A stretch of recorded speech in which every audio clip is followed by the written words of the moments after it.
Después de un largo silencio, Ricardo López Murphy opina sobre la economía, la inseguridad y la justicia.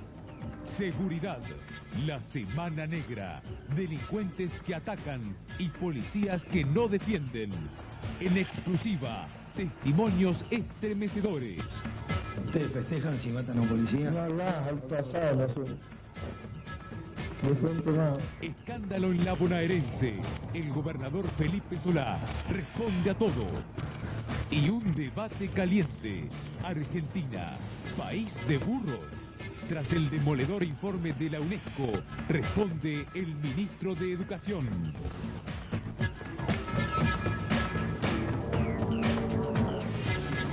Fue una semana negra en materia de seguridad. Asesinaron a un joven en Lanús, hubo puebladas en Lanús y en Wilde, no aparece el padre del jugador Estrada, los intentos de secuestros proliferan. Sobre todo esto se lo vamos a preguntar al gobernador de la provincia de Buenos Aires, Felipe Solá. Pero Solá, por su parte, tiene la instrumentación de la policía. Y la policía no sabemos si en la cúpula es policía o son poliladros. Ustedes saben muy bien que el jefe de la policía bonaerense fue echado por tener una cuenta de $330.000 en las Bahamas que no pueda justificar. Los altos mandos policiales están investigados en su patrimonio y se sospecha que hay comisarios que han agitado el tema de la seguridad, que han creado peores condiciones para crear una situación políticamente favorable. Sobre todo esto se lo vamos a preguntar a Solá. ¿Qué va a hacer a partir de mañana el gobernador Solá sobre todos estos gravísimos temas? Y yo me preguntaba, cuando repasaba toda esta situación que estamos viviendo, una pregunta que quizá usted también podría hacerse.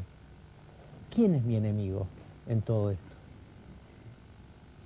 Si bien hay policías corruptos, la policía no es mi enemigo, al contrario, es la que me tiene que proteger.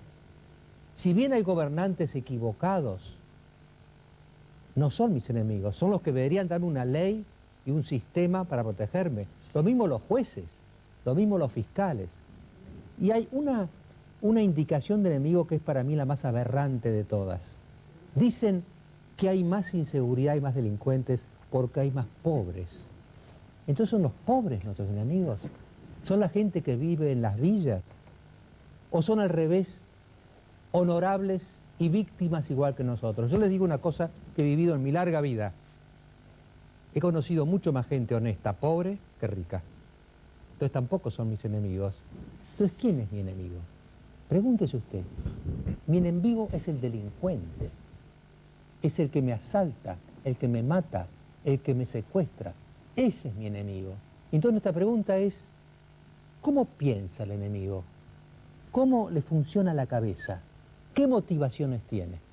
Hemos hecho indagaciones y algunas de ellas son escalofriantes.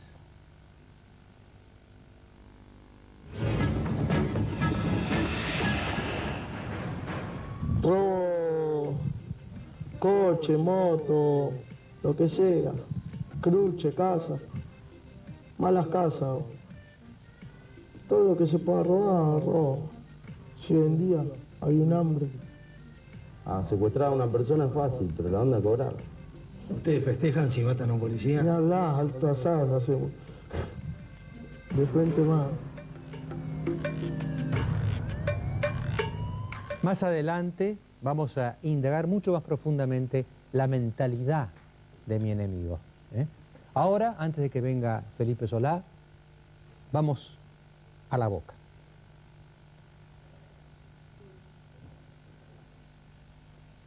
Mauricio Macri, buenas noches. Buenas noches, Mariano. ¿Cómo ¿Terminó ves? la fiesta o todavía siguen? ¿La siguen todavía? Yo creo que va a seguir en la casa de cada una de las familias que vino hoy acá hasta largas horas, porque la verdad que fue muy lindo todo. Mauricio, yo me preguntaba cuando veía la fiesta, la cancha de Boca, 46 puntos de rating en el segundo partido, ¿cuánta de esa gente te va a votar?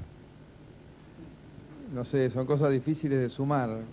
Lo que diría es que hoy pudimos hacer algo, hasta hablando del tema de seguridad, sin policía.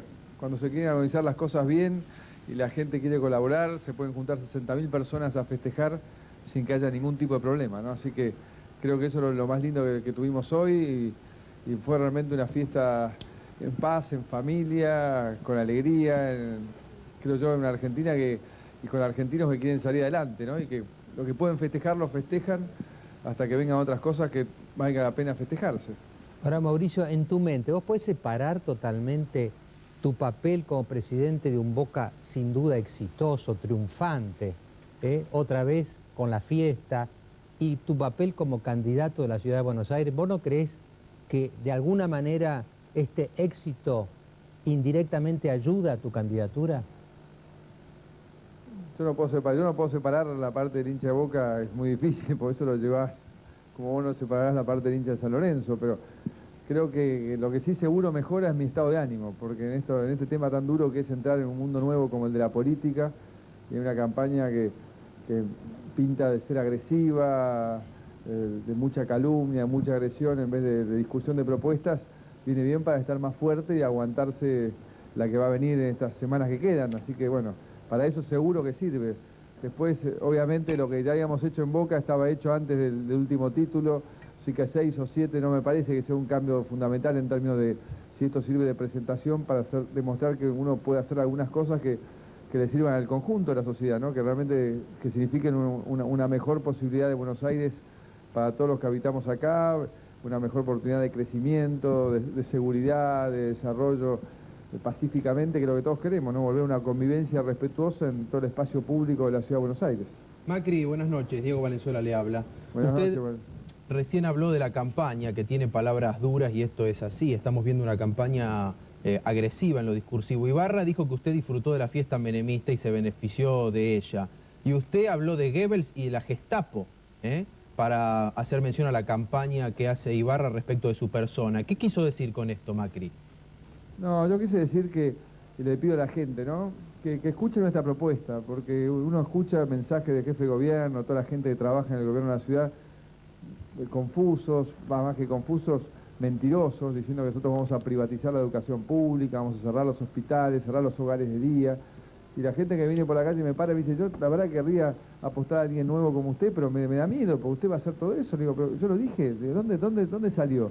No, lo dice fulano mengano. Digo, escúchenos a nosotros, ¿no? Entonces yo creo que, y espero tener la oportunidad, gracias a ustedes, a los medios de comunicación, estas semanas que quedan, de poder llegar con la propuesta que lo único que busca en serio es dar una oportunidad de crecimiento en serio para todos los habitantes de la ciudad, una posibilidad de futuro cierto para nuestros jóvenes y no tan jóvenes, en una Buenos Aires que tiene todas las potencialidades, pues si me dijesen que Buenos Aires es una sociedad que no tiene salida, no, tiene todas las oportunidades. Después de 2 años de recorrerla, les puedo garantizar que están las capacidades acá. Lo que hay que hacer es articularlas y desde el gobierno de la ciudad se puede hacer muchísimo, porque hay un presupuesto enorme y hay posibilidades de generar empleo a la vez de tapar los baches, de limpiar, digamos, hacer las veredas, podar los árboles, iluminar la ciudad, todas las cosas que la gente reclama en la vida diaria.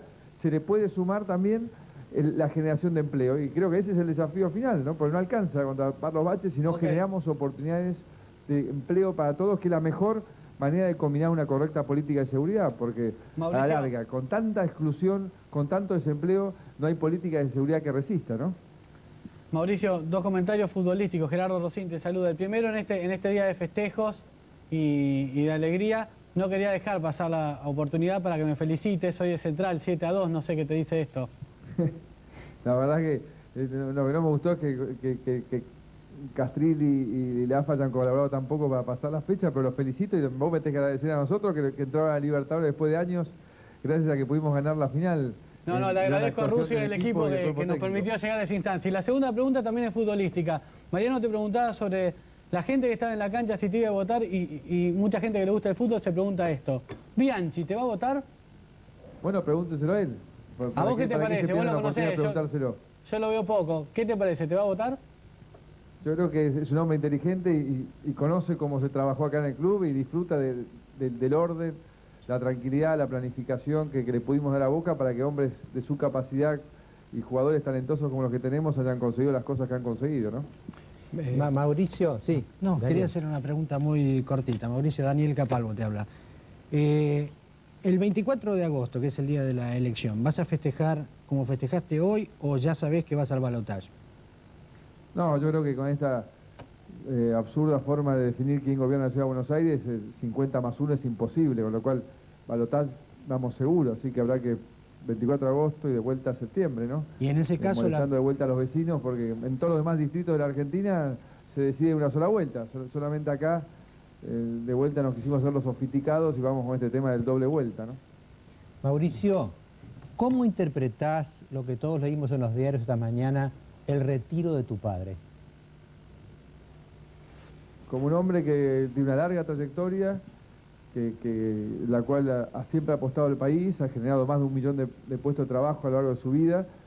Lamentablemente esta última etapa tan caótica se lo ha agredido mucho por cosas que creo yo ni siquiera él tiene la culpa, y de golpe ya después de 73 años de trabajo, él empezó a los 17 años a trabajar en una obra, creo que también merece él definir que quiere retirarse y pasar los últimos años dedicándose a otra cosa, y bueno, y que alguien tome la posta empresarial nacional, ¿no? Que yo creo que tiene que también resurgir, lo hablábamos la otra vez que fuimos al programa el día de la elección, no sé si te acordás, Mariano, que tiene que surgir una nueva corriente empresaria nacional, de jóvenes que también emprendan, porque sin emprendedores una sociedad no tiene futuro, porque el emprendedor es el que tiene el sentido del riesgo, arriesga, invierte, combina tecnología con recursos humanos y genera realmente oportunidades de empleo. Así que creo que la Argentina, así como tiene que renovarse en el sistema político, tiene que renovarse en el sistema empresario, tiene que renovarse en el sistema universitario, todos tenemos que generar una renovación porque venimos de muchos años de fracaso. Entonces, cuando uno fracasa, es mejor mezclar cartas y darle vuelta, y creo que en la Argentina existen los talentos, existe la gente que es capaz de sacar el país adelante. El tema es que hay que darle la oportunidad y no tener miedo a la renovación. Mauricio, buenas noches y continúen nomás ahí, gozando esta jornada. Muchas gracias. Muchas gracias, en serio. Hasta luego, Mauricio. Hay un tema que nos interesa a todos. El primer mes de Kirchner fue espectacular. Algunos se preguntan, sin embargo, en la economía, que es en definitiva el trabajo, las inversiones, nuestra vida personal. ¿Va bien la economía de Kirchner? ¿Se sostendrá el repunte económico? El mismo Kirchner no se cansa de decir que la economía argentina va por el camino correcto.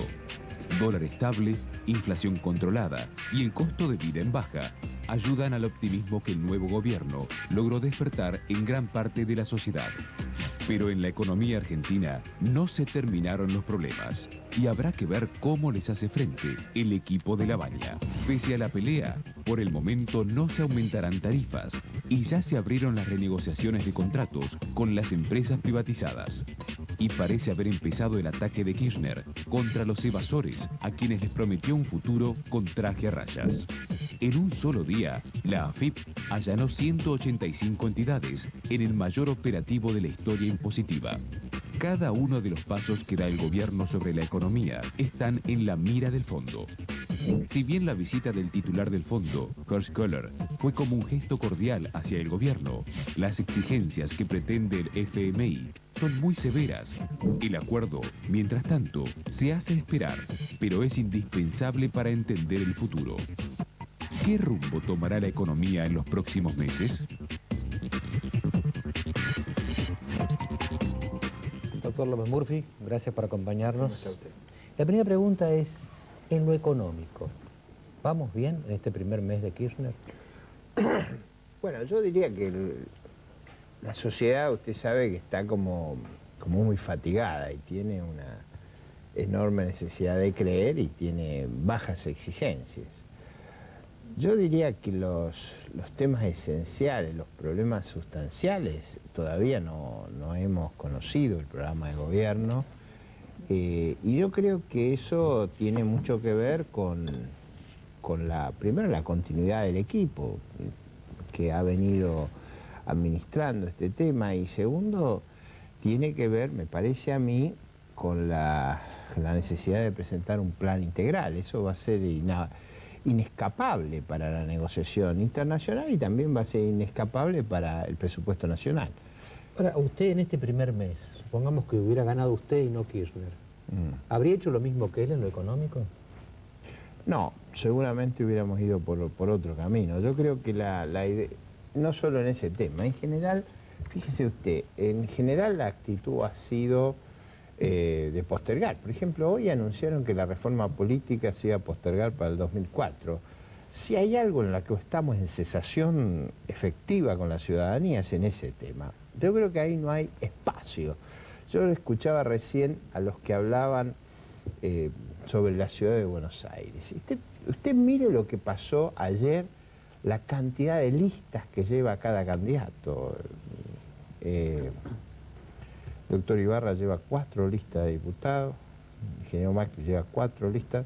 Bueno, nosotros llevamos una sola, en eso hemos sido muy coherentes. Pero me da la sensación de que en ese tema la Argentina tiene una agenda pendiente. Creo que la tiene en el tema de seguridad, o sea... Usted en lo económico, López Murphy, usted, por ejemplo, en ese mes que pasó Kirchner, ¿hubiera planteado un programa económico hubiera puesto blanco sobre negro a dónde quiero ir? ¿Qué es lo que quiero hacer? ¿Por qué lo quiero hacer? Hasta ahora no lo han hecho. Mi impresión es que eso también es cierto que está ligado a la negociación, o sea, y yo por eso he sido lo más cuidadoso posible en no generar ningún inconveniente. La negociación depende de actitudes que tome el gobierno argentino, por lo tanto es muy importante que tenga el margen de maniobra. Pero a mí me gustaría tener las líneas fundamentales sobre las cuales vamos a negociar. Doctor, lo que no entiendo es por qué dice usted que no hay programa económico. No será su programa, pero está el programa de la Baña. Espere un poquito. Perdóneme, y además... ¿Cómo no se tomaron medidas? Está el programa antievasión, la reunificación monetaria, la apertura del corralón, el inicio de la negociación con los acreedores, se negocia un nuevo acuerdo con el Fondo Monetario. Y hay una visión de país, o sea, el dólar alto... Escúcheme una cosa, sigue la misma administración económica que veníamos. Que usted tenga que tomar medidas que están casi inexorables en el decurso de los acontecimientos, eso no quiere decir que usted tiene un programa. Un programa quiere decir algo muy preciso, que usted fija las metas cuantitativas, que usted establece las reglas de juego, que usted establece las reglas institucionales. ¿Eso es lo que está haciendo la Baña o no? Bueno, a su manera. No. Uno puede disentir, pero... ¿Usted conoce cuál es el programa para el sistema financiero? ¿Usted conoce cuál es el programa para negociar la deuda? ¿Usted conoce cuál es el programa federal? ¿Se le va a presentar un menú a los acreedores? ¿Usted conoce cuál es el programa para mejorar el empleo? ¿Usted conoce cómo se va a resolver la seguridad social? Yo no tengo, salvo que yo me sea muy quedado para la lectura, y creo que no lo soy, yo no he visto una explicitación de cada una de estas reglas. En mi impresión personal, y quiero hacerlo también con mucho cuidado, es que todas estas cuestiones no se pueden resolver aisladamente, se tienen que resolver en un marco. Ni de golpe. No, si yo no estoy pretendiendo que se arregle en 24 horas. Lo que yo estoy pretendiendo es que se nos diga hacia dónde vamos. Mire, yo escuchaba algunas discusiones en Europa, están discutiendo los problemas de los próximos 50 años. El drama de Europa hoy es el envejecimiento. En todos los países hay reformas planteadas en la seguridad social. Ahora, discúlpeme, ¿no es que están diciendo hacia dónde quieren ir los protagonistas de este gobierno y a lo mejor como es un rumbo diferente al que usted preferiría? Porque realmente ellos están dando un marco ideológico a todas sus acciones. A lo mejor no es de su gusto ese marco ideológico. No, pero eso es harina de otro costal. ¿Pero no tiene que ver con la economía, la ideología en ese sentido? Por supuesto. Todas nuestras acciones en la política pública están teñidas de nuestros valores y de nuestra, digamos, de lo que nos atrae y de lo que creemos apropiado. Yo ahí diría que ha habido, si usted quiere, mucha pirotecnia y mucho fuego de artificio. Ha habido muchas expresiones ideologizadas, pero yo digo políticas concretas, definiciones concretas. Yo no creo que haya habido. Por supuesto que el rescate de las cuasimonedas, pero viene del programa anterior, no me van a agregar todos los días lo que ya hicieron. Eso había que hacerlo. ¿Quién además hizo las cuasimonedas? Si no fueran los mismos gobiernos que integran pero no las hizo la Baña. No, bueno, pero esto me hace acordar, mire, en la provincia de Buenos Aires ahora tenemos un drama con la seguridad. La administración que gobierna la provincia de Buenos Aires, la coalición que administra la provincia de Buenos Aires, hace 16 años que está a cargo. Sí. Esa coalición es la que ha producido la seguridad, la salud, la educación que tenemos. Ellos Doctor, tienen que hacer competencia en base a eso. Justamente, usted conoce muy bien el tema de la provincia de Buenos Aires. Su padre fue jefe de la provincia de Buenos Así Aires. es. Fue el único civil Sí, en los últimos hace 40 años en 40 el gobierno de Arturo Illia. ¿Qué evaluación hace usted? Usted conoció a la policía de la provincia de Buenos Aires a través de su padre de aquellas épocas y la de hoy. Digamos, si uno dijera que aquellas eran menos corruptas, estas más corruptas, ¿estaríamos en el diagnóstico? Yo diría que aquella era una institución que tenía el respeto de la ciudadanía, que tenía una conducción clara, que tenía un programa de acción y en la cual no se producían estos episodios descalificantes. Pero yo creo que lo peligroso de esto es creer que el problema es que cambiaron el nombre de la policía. Te llamaba Policía de la Provincia de Buenos Aires, lo llamaba Policía Bonaerense. No ese es el problema, ni en la cúpula.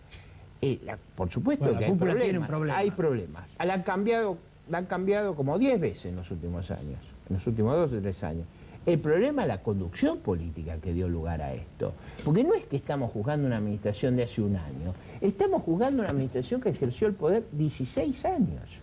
Eso no hay que olvidárselo. Como no hay que olvidarse que esta administración es la sucesora de la anterior y hay que mirarla en el marco de la actividad que ellos han desarrollado. Mire, cada cual tiene que hacerse responsable de lo que han sido sus acciones y lo que son sus políticas. Para englobar un poco el tema, hemos preparado un tape, doctor profesor, el tema seguridad y justicia en el nuevo gobierno del presidente Kirchner. Asumió la presidencia con una clara demanda de renovación y el operativo que empezó con las Fuerzas Armadas parece hacerse extensivo a otros frentes. Los primeros días en el poder, Kirchner desplazó a Brinsoni y a los altos mandos de las Fuerzas Armadas. Y en los próximos días se espera la derogación de un decreto firmado durante el gobierno de la Rúa que impide la extradición de militares argentinos para ser juzgados en el extranjero sobre causas de la última dictadura militar. Por lo que algunos militares implicados en crímenes cometidos durante la dictadura podrán ser juzgados en el país que lo requiera. Otro frente activo es la Corte Suprema. Kirchner cargó contra Nazareno por cadena nacional y 2 semanas más tarde, el polémico presidente de la Corte presentaba su renuncia, evitando el juicio político. El gobierno ya postuló al penalista Zaffaroni para ocupar el lugar de Nazareno y ahora parece ser el turno de Moliné O'Connor, quien ya aseguró que no dejará su puesto. ¿Cuáles serán las próximas fichas que mueva el gobierno de Kirchner?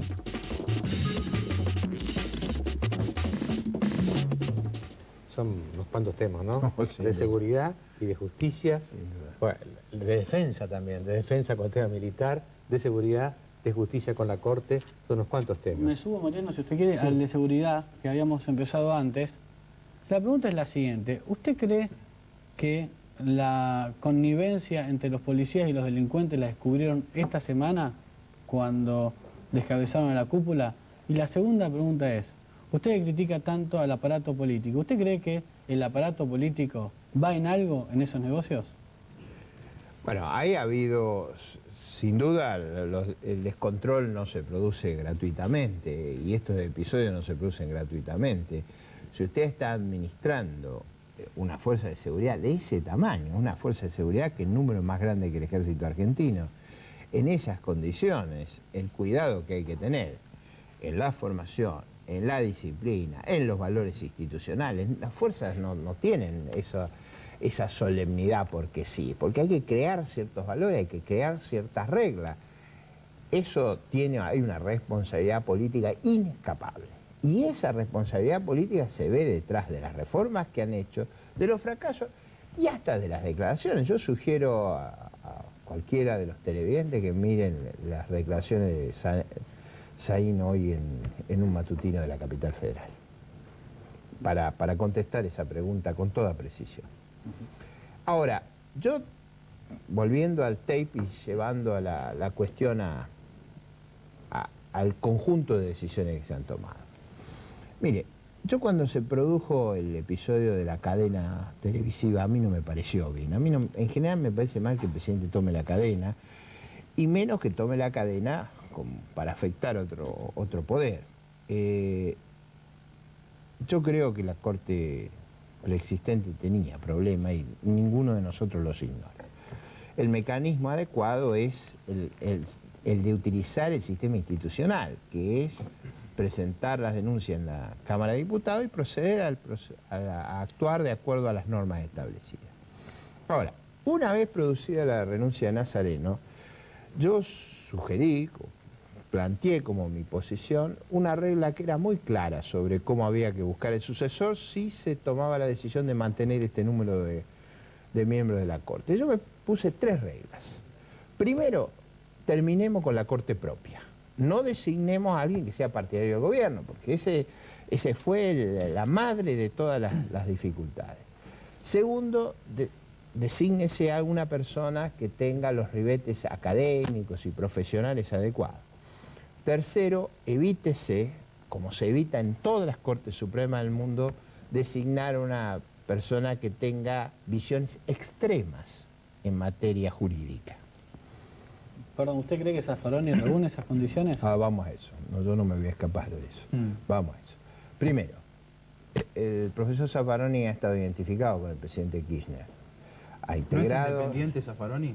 No lo es del presidente Kirchner, seguro. Porque usted sabe que él muestra un fallo y una posición política que él tuvo contra lo que ocurrió con la reelección de Kirchner, que él fue opositor. Bueno, escúcheme, esas eran cosas escandalosas que las planteamos en la campaña electoral. Lo único que falta que nos pongan de ejemplo que se opusieron a los desbordes institucionales de Santa Cruz. Se lo ponen de ejemplo, como ejemplo se lo ponen. No, pero escúcheme, él llamó a votar por Kirchner, él tiene una posición de identificación y creo que sería absurdo negarlo, la identificación que hay. Pero vamos al segundo... ¿Usted dice que Zaffaroni es a Kirchner lo que fueron Vázquez o Nazareno a Menem? Yo digo que no, espere un poquito. Yo lo que dije es que él no cumple el requisito de ser independiente del gobierno. Yo más había sugerido que se nombrara a alguien claramente no identificado con el gobierno. Esta persona está identificada con el gobierno. Segundo, nadie duda que el profesor Zaffaroni tiene los ribetes intelectuales, académicos y profesionales y la hombría de bien para ocupar el cargo. Ahí no tengo ningún comentario. Tercero, yo creo que él expresa una doctrina en materia penal que no refleja, en mi opinión, lo que es una posición de consenso en el centro del espectro de las opiniones profesionales. Me parece que él expresa una doctrina muy extrema en muchos temas. Doctor, pero cuando dice que es extremo, ¿qué quiere decir? ¿Que es izquierdista? ¿Que es garantista en el sentido peyorativo que se usa? No, tampoco dije eso. Porque él es un liberal, me parece. Mire, sería difícil para mí criticarlo de esa perspectiva. Lo que yo estoy haciendo a la salida es, no lo estoy criticando en una visión absurda ni extremista. Yo lo que estoy haciendo es pidiéndole al Senado de la Nación que haga el trabajo que por ejemplo, nuestras instituciones que son muy similares a las de Estados Unidos, haría el Senado de los Estados Unidos. Yo he visto destacadísimos profesores del derecho en los Estados Unidos que, creo que era Bork, el que le impidieron asumir un cargo en la Suprema Corte, porque sus posiciones eran muy alejadas de lo que yo llamaría la corriente principal del derecho. Usted sabe que el profesor Zaffaroni ha defendido y defiende posiciones que están en una de los extremos de la doctrina. ¿Y por qué no entramos un poquito de esas posiciones, de algunas conocidas? ¿Cuáles son las que más lo irritan a usted? No, mire, yo voy a ser muy práctico. Yo usé una palabra muy precisa cuando hice esta evaluación. Yo dije que era inadecuada la posición a las circunstancias argentinas.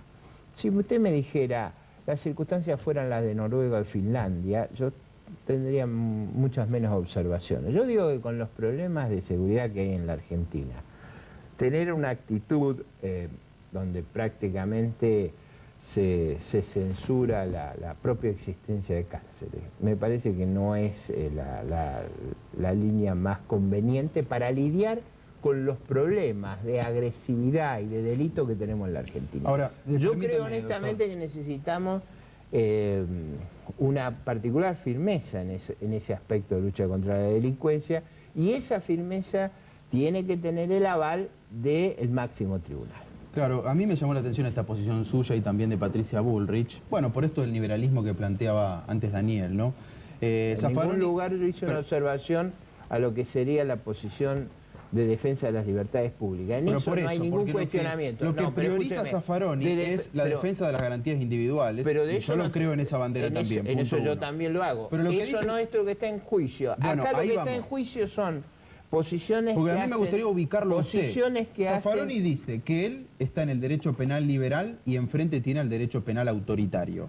Y dice que él, si él es garantista, enfrente están los patibulistas.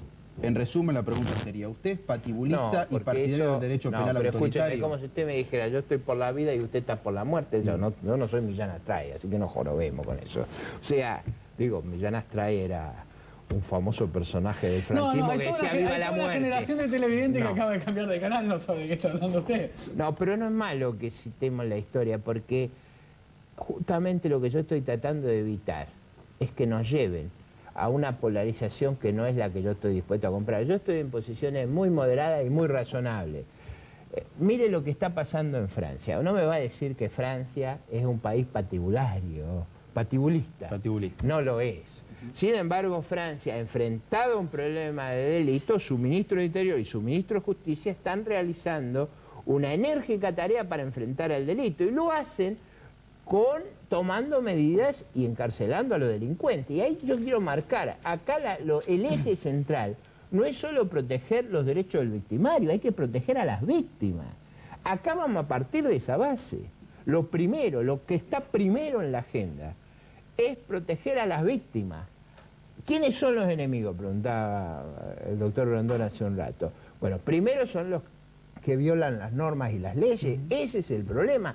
Y lo que yo pretendo es que se aplique y se custodie las normas y las leyes con una interpretación que en las condiciones de Argentina sea la adecuada.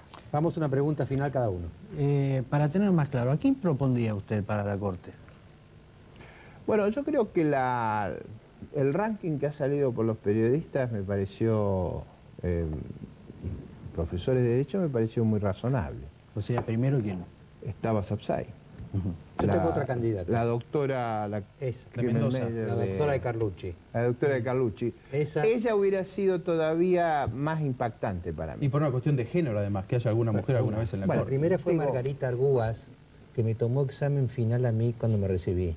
Fue la única vez que una mujer en la Corte. Una vez.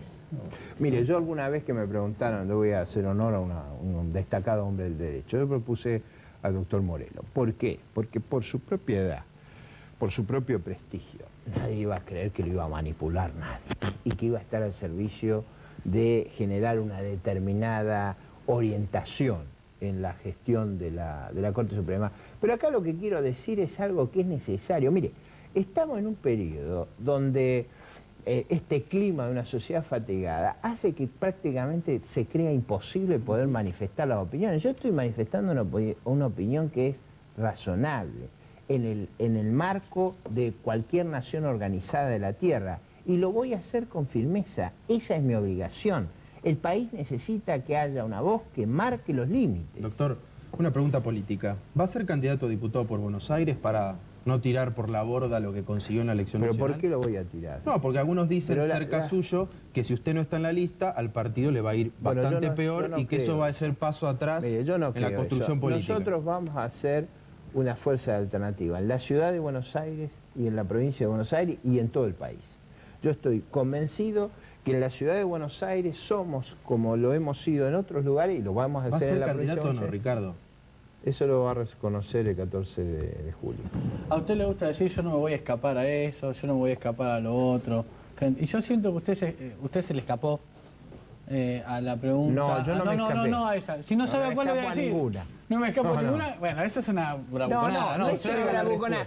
No es una bravuconada porque lo que necesitamos en esta circunstancia es que haya mucha firmeza para expresar un punto de vista diferente. No, eso me interesa. El problema del país es que hay un riesgo de hegemonismo. Pero ¿cómo puede ser? Y ese riesgo no lo podemos me refería hacer. yo digo que usted le escapó a la pregunta inicial de Mariano, referida a la economía. No, yo no le quiero escapé. repreguntarla de otro modo. De lo que ocurrió en este mes del gobierno de Kirchner, ¿hubo alguna decisión, opinión económica, tendencia, algún anuncio que usted sienta que puede afectar negativamente a la gente?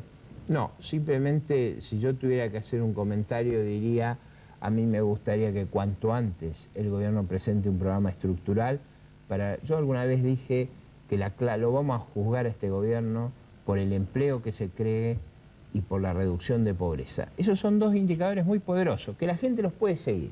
Creación de empleo y reducción de pobreza. Ese es el verdadero test para saber si las cosas van bien o van mal. Y eso requiere inversión, y eso requiere reglas de juego. Mi última pregunta, doctor López Murphy, tiene que ver con un aspecto que fue muy impactante los primeros días de Kirchner, y hay otra que anda como un nubarrón ahí, el tema militar. Usted fue ministro de Defensa, Sí. ¿no es cierto? La política militar de Kirchner, ¿cómo lo impresiona? Bueno, yo creo que, para ser francos, el presidente va a hablar en la cena de camaradería de las Fuerzas Armadas y creo que todo el país espera que ahí hayan definiciones muy claras. Si usted me dice si yo hubiera cambiado las leyes orgánicas militares, no, o sea, que son copia de la demás copia. No quiero tampoco caer en ese extremo, pero son muy similares a las que existen en otros países del mundo. Hay ciertas reglas para ascender al grado superior. ¿Usted refiere al descabezamiento de la cúpula? Yo refiero a que hay ciertas reglas que hubo que modificar, leyes muy antiguas en la fuerza. Hay toda una tradición en el mundo. En el mundo no se produce una modificación de las leyes orgánicas cada vez que cambia un jefe de Estado Mayor o que se cambia una administración. ¿Cómo Es decir, reacciona en esa materia, doctor? Ciertas reglas para eso. ¿Cómo reacciona usted ante la idea de que se podría habilitar la extradición de militares argentinos a tribunales extranjeros? Mire, yo creo que los hechos que ocurrieron en la Argentina, en particular durante el tiempo al que nos referimos, tienen que ser juzgados en la Argentina. Es decir, es muy difícil entender que un país resigne la soberanía de juzgar por delitos ocurridos en su propio territorio. Eso ocurría en los regímenes coloniales, donde usted tenía una corte de apelación en el país sede. Eso no me parece que sea apropiado. Distinto es, y yo creo que hay un caso ahí, a mí me tocó como ministro de Defensa hacer los estudios y proponerlo del Tribunal Penal Internacional, pero eso es de acá en adelante. Claro. El problema es qué es lo que ocurrió hacia atrás, y yo creo que ahí hay una regla clara y precisa, que es que no hay ninguna nación que renuncia a hacerse cargo de los juicios de hechos que ocurrieron en su propio territorio. Muchas gracias, doctor López Murphy. Al principio del programa hacíamos algunas preguntas para que el gobernador Solá pudiera contestarlas en esta semana negra de la inseguridad. Después de los auspicios, Felipe Solá.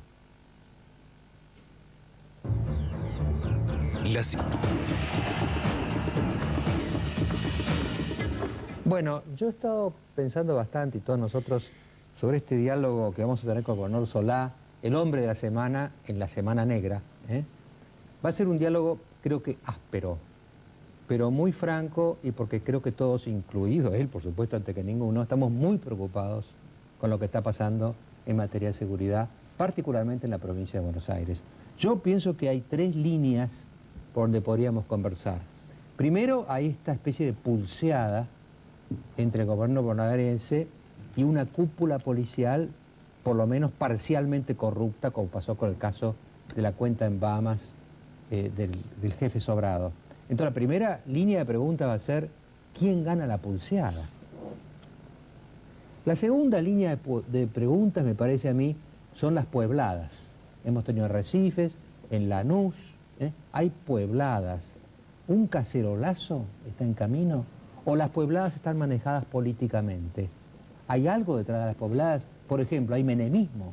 ¿Hay interesados en las puebladas o son absolutamente espontáneas y peligrosas para el gobierno de Solá?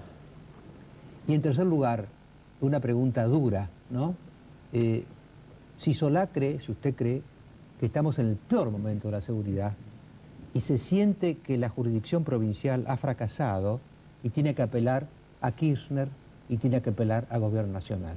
Después del corte vamos a meternos bien a fondo en estos tres campos tan ligados de la inseguridad de los argentinos y particularmente de los bonaerenses.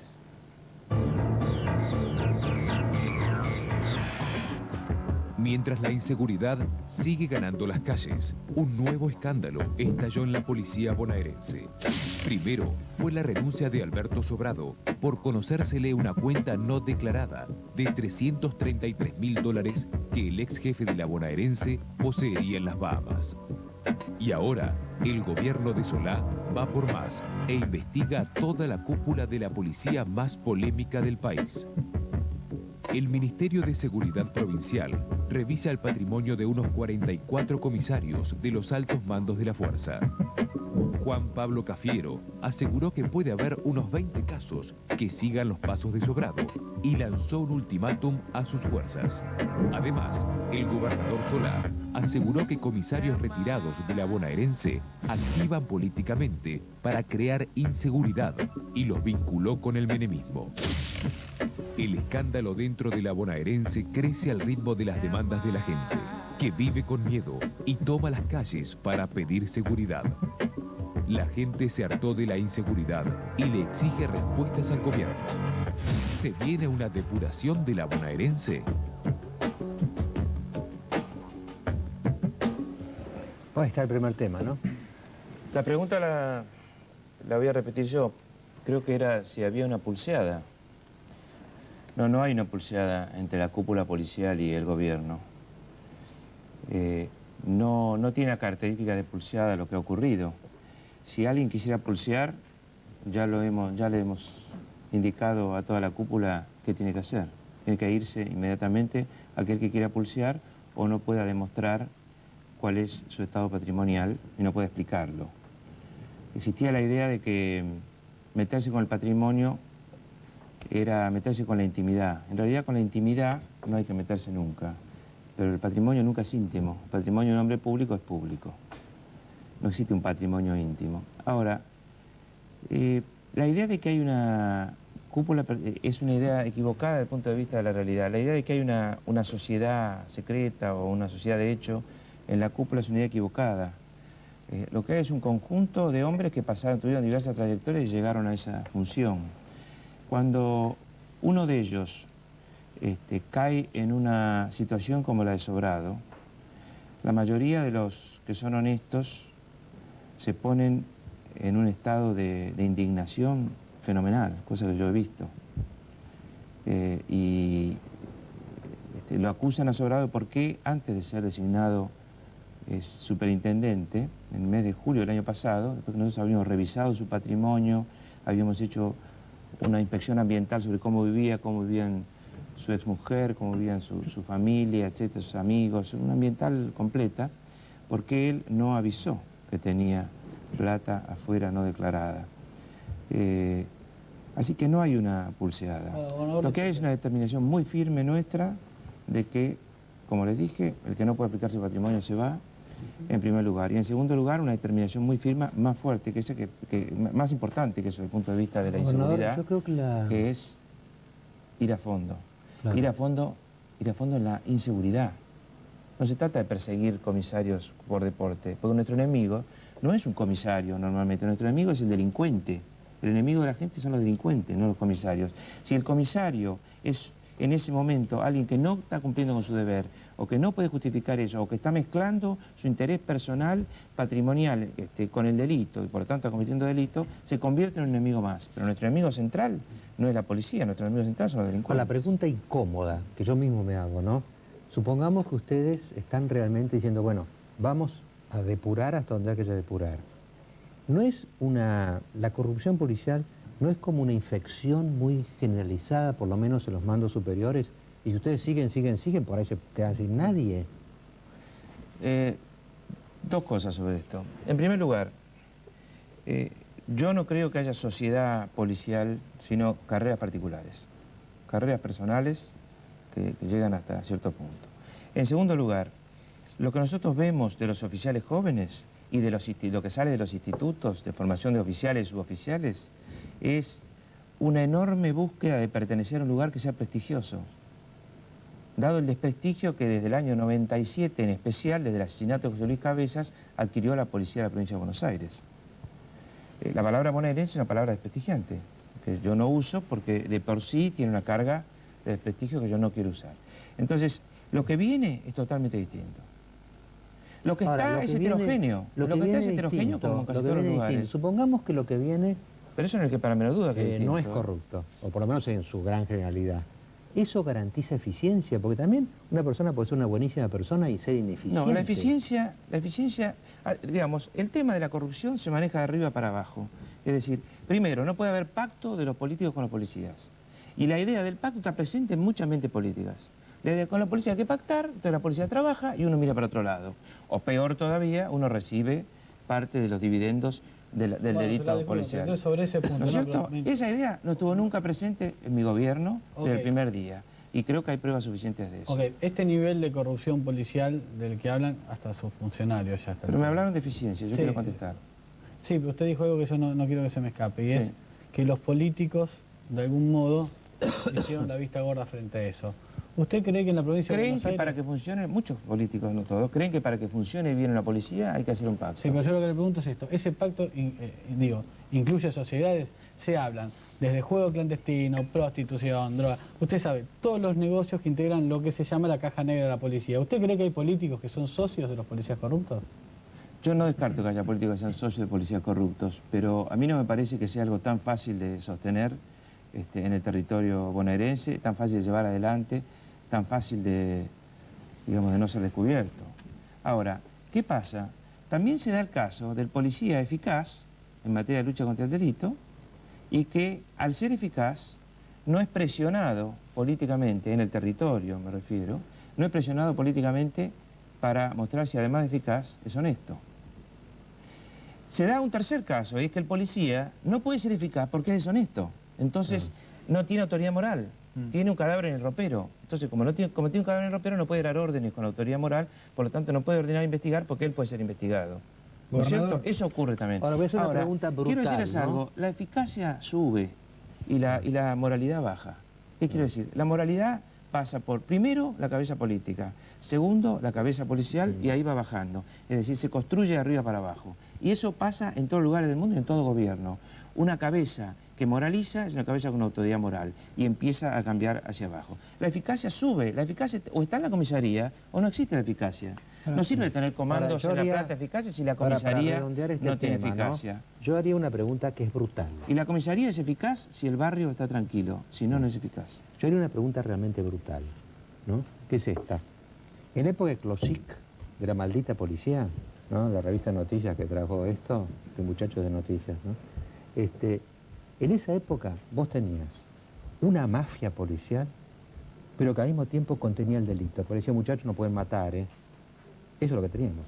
Después tuvimos, con Aslanian, una depuración y vinieron policías bisoños y sin eficacia.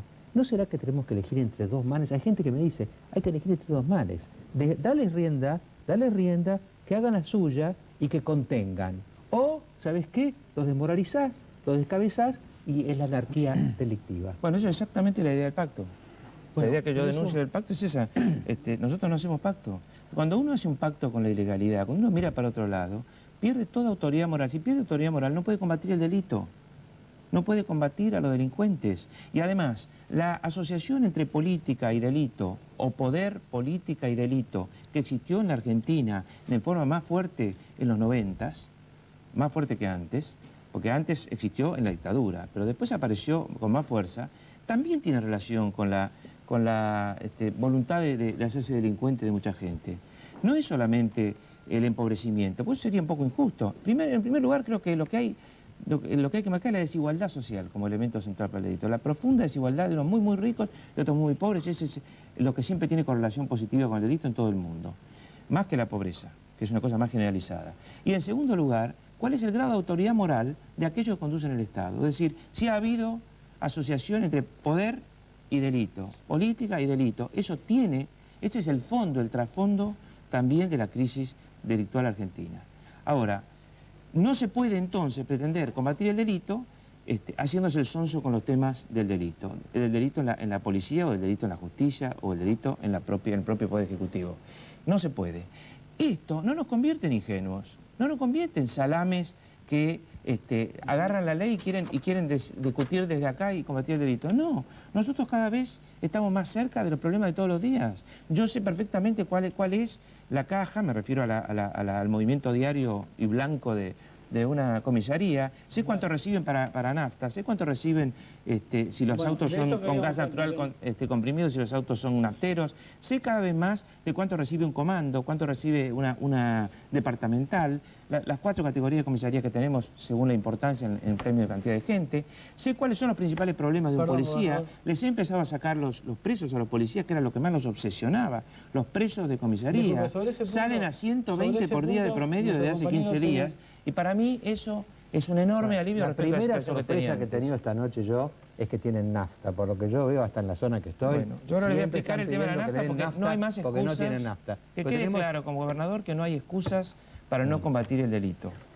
La policía está apoyada presupuestariamente y está apoyada políticamente. Le pedimos a Diego Valenzuela que hiciera un estudio del presupuesto de las comisarías. A lo mejor está bien o está mal. Míralo porque sí, está relacionado con esto que ustedes hablaban y que mencionaba el gobernador. Tratar de establecer qué relación puede haber, como denuncian algunos policías, entre la falta de recursos, la corrupción y la inseguridad. Fuentes policiales dicen que de caja chica reciben más o menos, dependiendo de la comisaría, algunas reciben más, 1.500 a 2.000 pesos por mes para caja chica. Y con eso tienen que financiar infinidad de cosas que parecen pequeñas, pero que suman, ¿no? El mantenimiento de los patrulleros, 2, 3 o 4 patrulleros, el combustible, papelería, computadora, insumos de oficina, la comida, inclusive la comida de los presos que están en comisarías, ¿no? Lo que dicen ellos es que en realidad esta plata no alcanza, que necesitan por lo menos 5 o 6.000. Y la pregunta es, ¿cómo se financia la diferencia? Algunos dicen que hay donaciones de la comunidad, un comerciante, un empresario que pone dinero, por ejemplo, para la nafta, y otros dicen que la diferencia también se financia con corrupción, es decir, con los negocios ilegales o los curros, llamados comúnmente curros. Protección de delincuentes, por ejemplo, piratas del asfalto, desarmaderos, prostitución, juego, drogas. Es decir, ¿roban para sí y también para financiar parte de los gastos de la comisaría? En definitiva, la pregunta para el gobernador es si la falta de recursos tiene alguna relación con la corrupción, es decir, si los incita a ser corruptos, o si todo esto es un pretexto para robar para sí solamente.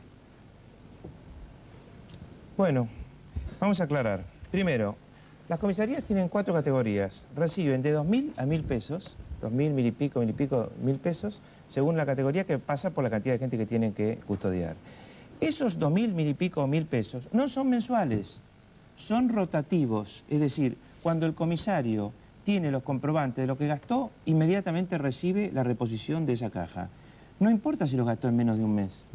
En algunos casos, es la caja chica. Así que no son por mes. Esa es la primera mentira. No quiero decirte mentiroso, perdón. No son por mes, son rotatorios. Y llegan en cuanto los pide un comisario. ¿No es cierto? Y no son un problema presupuestario serio. Sí, ¿Quieren que les diga una cosa? Desde el punto de vista del presupuesto policial, no son un problema presupuestario serio. O sea, si se acaba en 10 días los 1.500 pesos, reciben, hay otros exactamente, 1.500. Tiene que haber comprobantes. ¿No es cierto? Cada patrullero puede circular de entre 1.200 y 1.600 kilómetros por mes, más o menos en promedio, según sea naftero, gasolero o tenga gas natural comprimido. ¿No es cierto? Tercero, la comida de los presos, más allá de la que le puedan llevar los familiares, la comida central de los presos y el pago de todos los servicios que paga la comisaría va aparte. Claro, pero me dicen que es 20 centavos por preso y que eso no alcanza. Mire, no es cierto, porque los comisarios, y nosotros sabemos cuánto vale la comida, y los comisarios cuando hacen un pedido, que es absolutamente legítimo, de cuánto necesitan por preso, nosotros hemos subido también la cantidad que pagamos en el servicio alimentario escolar por cada pibe. Son 2 millones de pibes que toman leche y merienda y almuerzo reforzado en las escuelas. ¿Esto fue siempre así o es nuevo?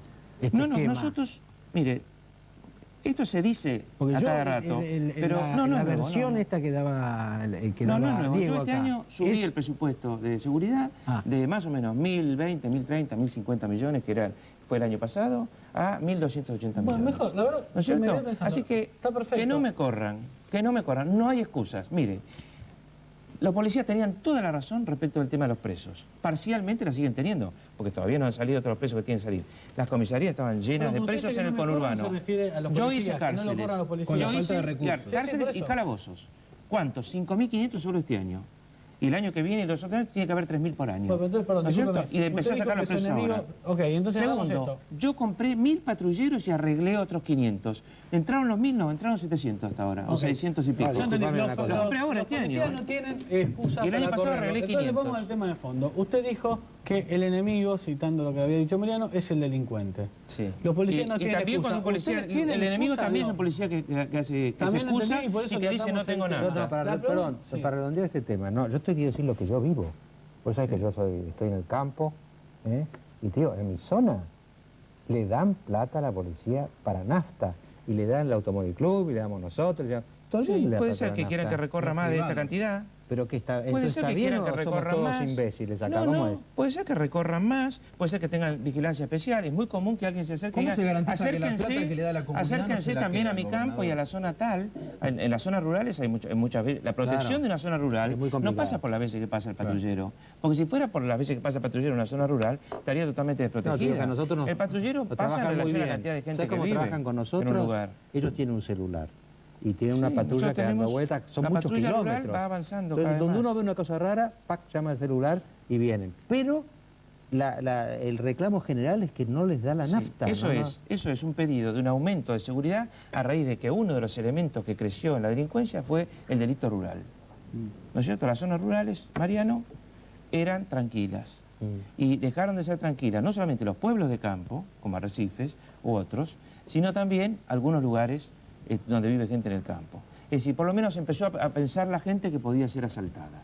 No se trata del número de asaltos, sino de la sensación de inseguridad. Entonces van al policía y le piden algo central para la gente. La sensación de seguridad a veces no tiene precio. Y entonces ofrecen para que haya más plata para nafta, etc. Pero eso no quiere decir que el Ministerio de Seguridad de mi gobierno no les dé la plata para la nafta que necesitan en tiempos normales. Ok, gobernador, discúlpeme. Usted ya explicó que la policía no tiene excusas para darle, y la pregunta, no tiene excusas para no cumplirle, y la pregunta que yo quiero hacer es Y la es siguiente. parte del discurso que yo le ordené a Cafiero que le dijera a los 40 y pico de comisarios con los que se juntó el viernes a la madrugada.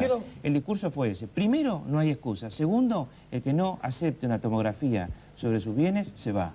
Tercero, los que se quedan y aceptan las dos cosas tienen todo nuestro apoyo. Me parece bárbaro que la policía no tenga excusas para pasarle a usted. Y usted no tiene, usted tiene que darle excusas a la gente que hoy está manifestándose en Puebladas. Para ir al tema de fondo, usted dijo, mi enemigo es el delincuente. Hoy la sensación que existe es que el enemigo va ganando. ¿Usted tiene la misma sensación? Yo tengo la sensación de que la gente se siente muy desprotegida y que la sensación de inseguridad creció. ¿La sensación, no sí, de inseguridad? La sensación. No, nunca, hay una vieja receta. Nunca discutas con la gente que tiene miedo y sensación de inseguridad con estadísticas. Por lo tanto, no cito estadísticas. No, vamos a la Lo realidad. que importa es qué siente la gente. La gente ¿Usted cree siente que la gente hay lo siente un aumento del le dicen que salvajismo. lo siente? La gente vive en su casa. Cada uno conoce va en su casa y auto. su barrio. Y La seguridad la siente cuando sale a la gobernante calle. habla de cifras globales. Por lo tanto, lo que importa es lo que pasa en el barrio, No, en cada pero me barrio. preocupa mucho Pero esa usted me hizo una distancia. pregunta, déjeme contestarle. Déjeme ¿Cómo no? contestarle. La respuesta es esta. Apareció la gente. Apareció la gente. No subió el delito, apareció la gente. El delito se hizo más salvaje y sanguinario. ¿No es cierto? Primero se mata y después se sale corriendo. Y no se robó el auto. Se intentó robar un auto, primero se mata, después se sale corriendo. Esta madrugada, un policía en General Rodríguez, un cabo. El cabo Ferrari. El número 30. Lo que ocurrió con el pibe de Negri en Wilde. Un balazo en el parietal y el auto estrellado. Si lo mataron, aunque no le robaron el auto. Salieron corriendo 3 jóvenes. Lo que ocurrió en Lanús, en la puerta de una escuela, con Vilmar Godoy. Le pegaron un tiro ahí y se fueron, no robaron el auto. Es decir, la locura asesina de despreciar la vida ajena primero y la propia también. Pero me preocupa mucho que Eso tras esa enumeración que no usted tiene diga ninguna que es una explicación. sensación. No, eso que no tiene explicación genera que cualquiera que esté en cualquier lado sienta que eso le puede ocurrir. Ahora, usted me preguntó sobre las puebladas. Sí, Las pero puebladas- antes de pasar de tema, le quiero decir lo que no pude decirle en la interrupción. Perdóneme. Me preocupa muchísimo que usted hable de una sensación de inseguridad, mientras que la gente cree que existe una verdadera inseguridad. Cuando Pero va por a su supuesto auto, que cuando existe llega a la casa. inseguridad, por Digo, supuesto que esa existe distancia es muy inseguridad. jodida, porque si usted piensa que es una sensación y la gente está convencida que es lo que le toca Por vivir. supuesto, pero existen No se arregla clichés más. también. Existe inseguridad y existen clichés, ¿no es cierto?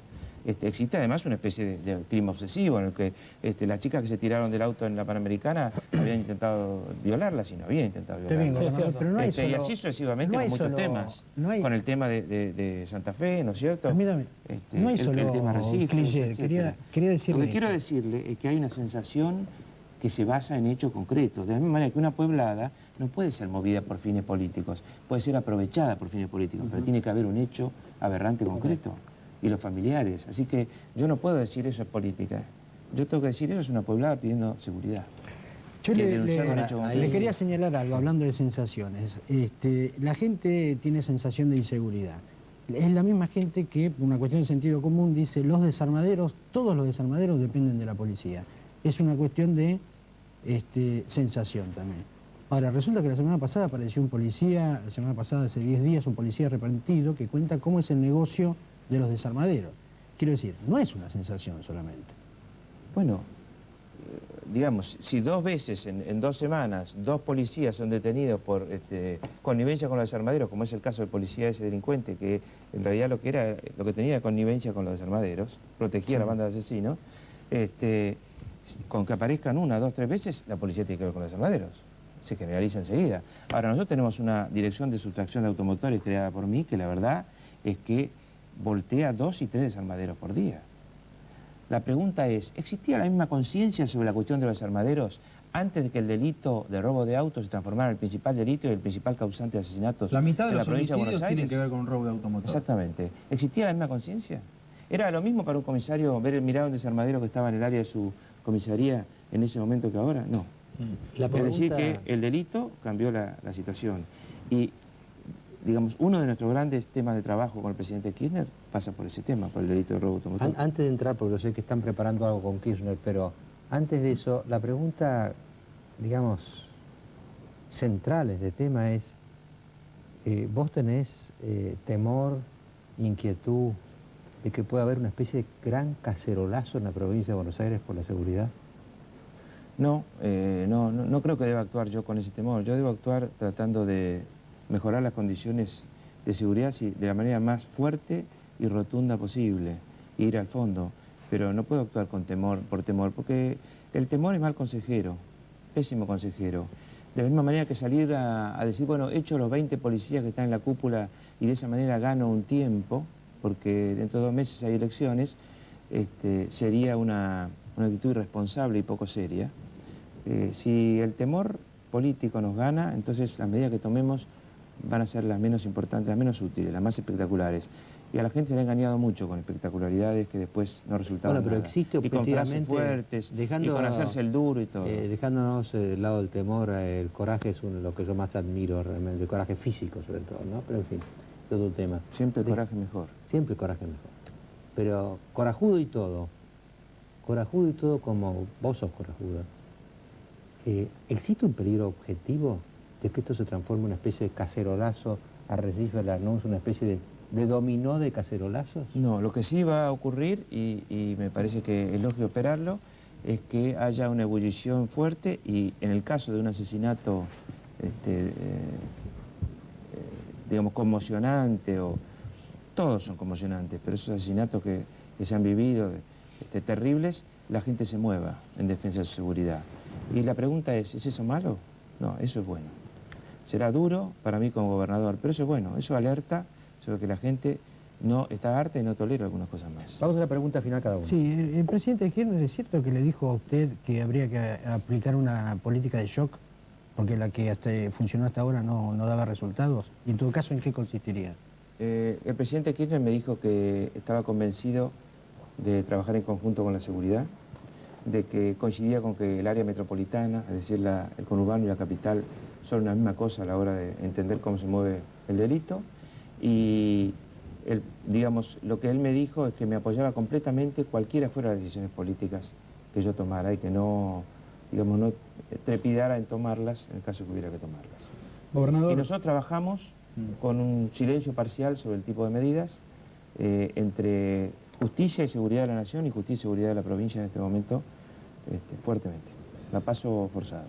Gobernador, ¿puede haber otros casos como el de Sobrado? Yo hoy no Sobrado estoy es un anunciando las caso- medidas y yo creo que la gente no quiere más conversación sobre esto, quiere medidas. Pero yo vine acá y no anuncio medidas porque creo que debemos anunciarlas cuando estén listas y en conjunto. Le quiero preguntar si a Sobrado lo van Sí, a denunciar perdón. penalmente, si Sobrado es una excepción o es Hay parte una- de un hay una sistema, denuncia ¿y qué penal. va a pasar con este ultimátum? Aquellos que digan, no, yo no me sumo a esto. ¿Qué quiere decir yo no me sumo? Esta intimación que hizo Juan Pablo Cafiero a comprometerse, a aceptar la tomografía, ¿qué pasa con los que no la aceptan? El que no lo acepta se va.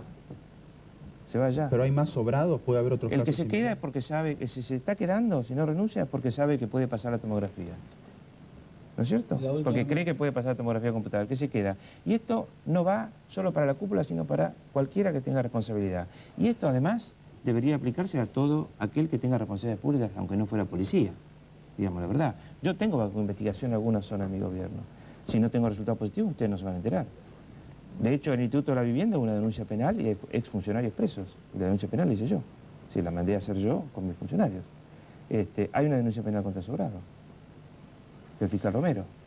Respecto de... Veremos, Sobrado, le dijimos a Sobrado, quiero aclarar esto, le dijimos a Sobrado que se sentara aquí donde estoy yo y explicara qué tiene afuera y cómo lo hizo.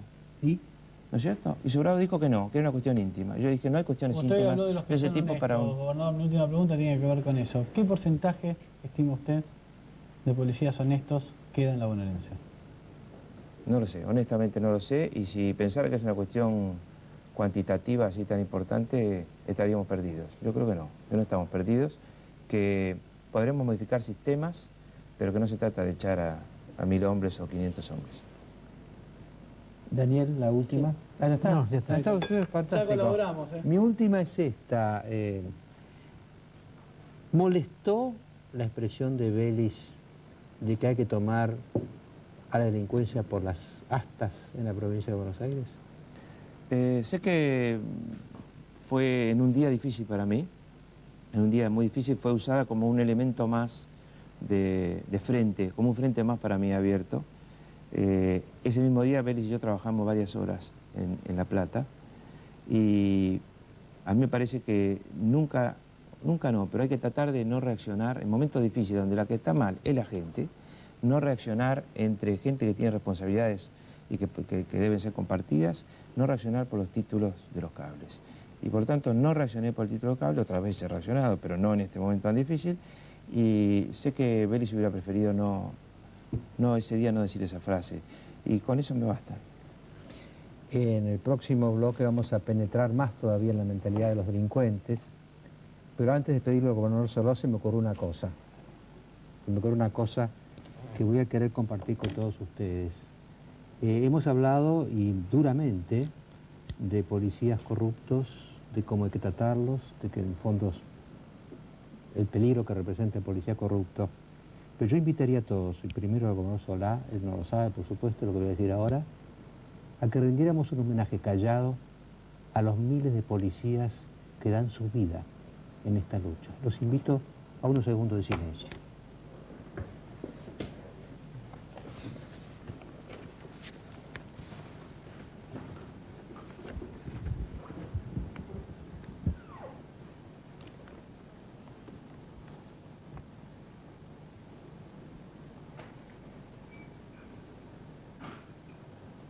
Gobernador. Muchas gracias. Ya volvemos.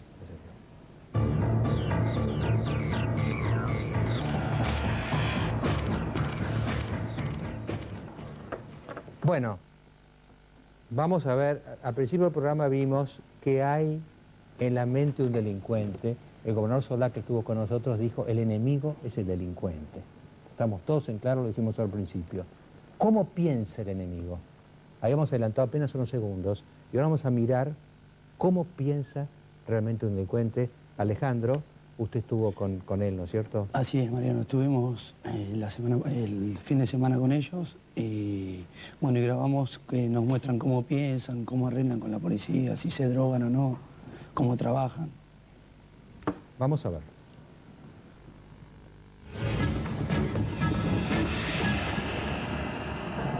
¿Qué laburás? Robo. Qué increíble. Y hace 6 años. Terrible. 21. ¿Desde los 15 robás? De los 15. Contame qué robaste. ¿Qué sé yo? Coche, moto, casa. Lo que pueda robar, robo. ¿Y qué te deja más guita? ¿Qué me deja más guita? Y ahora en este momento los coches. ¿Es fácil robar? Sí, es fácil. Hay que estar, no, pero es fácil. ¿Qué haces con la plata? ¿Qué hago? Y hago muchas cosas. Hago que veo a mi familia, salgo de joda, me drogo. ¿Mataste alguna vez? No, sabes que todavía no. Ganas no me faltan. ¿Y qué sentís al disparar? Sí, es una adrenalina bárbara, pero hay que estar, ¿eh? Hay que estar, porque no sabes si vas a salir o vas a quedar ahí también. Es un problema. ¿Apuntás a matar o apuntás a la pierna? No, tiro a darle, frente más. ¿Qué pensás de la policía? Son más ladrones que nosotros. ¿Sabés hacer algo aparte de robar? Ya me acostumbré así, ya me olvidé de todo, ni escribí. ¿Caíste en cana? Sí. ¿Cuántas sí, veces? Una. ¿Por Sí, qué? cana. Por robo automotor. Estuve 2 años y 3 meses. ¿Preso? ¿Dónde estuviste? Estuve en Olmo y en Magdalena. ¿Y volviste a afanar? Y salí y a la semana estaba robando de vuelta.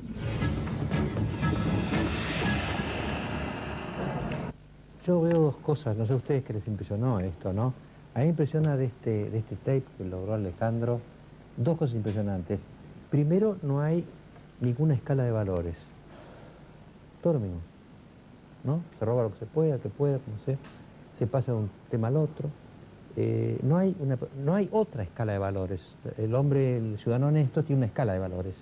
Este no es que tenga otra, no tiene, carece. Lo que se llama anomia en sociología. Y la otra que más me impresionó es cuando reconoce que no mató casi como una falla. Dice, no, todavía no, ganas no me faltan. Es como que no se graduó. Iba a decir, es un escalafón. Es un escalafón. Está deseando matar. Ese hombre está deseando Ahora, Alejandro, matar. yo sé que antes de esta entrevista tuviste muchas otras de gente que te confesó que se dedicaba a esto y no aceptó la nota. ¿El clima que encontrabas en esos delincuentes era parecido o este es una excepción? Porque hay un clima como de joda, un clima socarrón frente a lo que hacen. No, por lo que en la reunión lo que me pareció así era un clima, como decís, socarrón, y como una diversión para ellos de salir a robar. No son precavidos, no controlan nada. Culposos, tampoco Sí. no viste culposos. No, para nada. Lo que menos tenían era culpa. Y vean ustedes el punto del robo de autos que aparece, que antes hablábamos con el gobernador, porque el gran negocio hoy pasa por los desarmaderos, por la devaluación. El costo de los repuestos casi que se ha triplicado por lo que valen ahora las cosas en base al dólar. Desarmaderos que muchas veces están a la vista, y que seguramente cuentan con protección. Un 40% de los homicidios, Mariano, se produce en ocasión de robo de autos. O sea, este no es el tema del desarmadero no es un temita más, es todo un tema medular a la hora de hablar de los homicidios que se cometen. Además es la punta del ovillo, si no hay quien compre. ¿Sabes cuánto le pagan a cada ladrón por un auto robado? 300 pesos nada más. 300 pesos por auto. El que hace la gran diferencia es el armadero. Sí. Vamos a hacer un segundo tape. Ahora se le pregunta al delincuente cómo es el tema de la droga y cómo es el tema de las conexiones con la policía.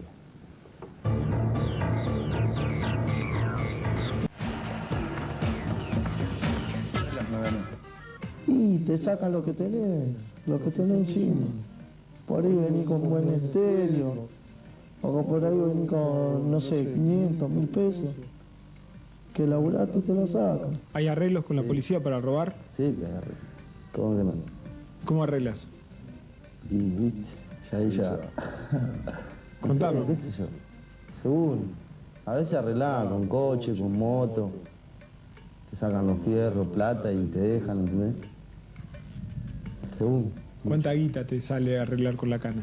Y la que tengas, según la que hiciste. Si hiciste 1000, 2000, la tenés que poner, la tenés que poner. ¿Y con qué acostumbran salir? ¿Con qué se drogan para salir a afanar? Según, algunos salen re duros, otros empastillados, fumados. Según. ¿Vos tomás para darte ánimo? Sí. ¿Tomás cocaína? Sí. Contame, Tomo. contalo vos. Sí, agarro y tomo, siempre antes de salir tomo un poco. Salgo mejor, salgo. ¿Qué te produce? ¿Qué salgo y para hacer todo más rápido, ¿viste? Para estar en el aire. Para darle que va y terminar todo urgente. ¿Lo usás para darte ánimo? Y sí, para no salir apagado, digamos. ¿Las armas las alquilás? ¿Es verdad eso que se alquilan las armas? En mi caso estoy acostumbrado a tener armas mías, todo fierro mío y nada más. ¿Qué fierro usás? Tengo una 9, un 38. Después hay fierros chicos, pero con esos dos me siento más seguro.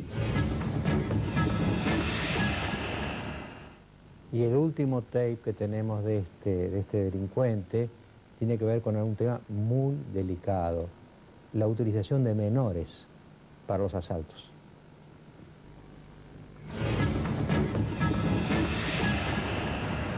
¿Por qué están usando a los menores para robar? ¿Por qué se usan los menores para robar? Sí, porque un menor agarra y cae en cana y se asfaltó, que aparte, ¿viste? A veces entran más fácil y hay menores que están re desapercibidos, hay menores que son re secuestros también. Pero el menor desapercibido, o sea, como entra, como si nada, así. Y bueno, a la hora de perderlo hace cargo al menor y...